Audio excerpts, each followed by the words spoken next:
আসসালামু আলাইকুম। আসুন আমরা পরিবারের সবাইকে নিয়ে 1 মিনিটের একটি হাদিস শুনি। আল্লাহুম্মা সাল্লি আলা মুহাম্মদ। আউযু বিল্লাহি মিনাশ শাইতানির রাজিম। বিসমিল্লাহির রহমানির রহিম।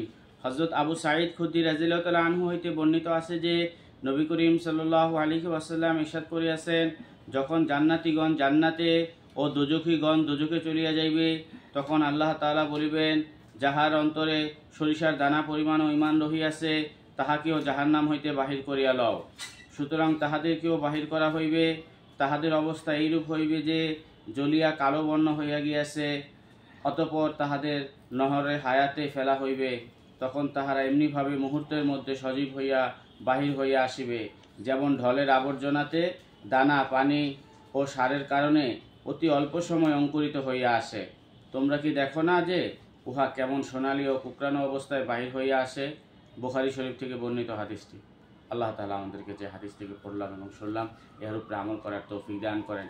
আসুন আমরা সৎ কাজে আদেশ ও অসৎ কাজে নিষেধ করি এবং কালামুল্লাহ থেকে প্রতিদিন একটি আয়াত হলেও তেলাওয়াত করি। আসসালামু আলাইকুম।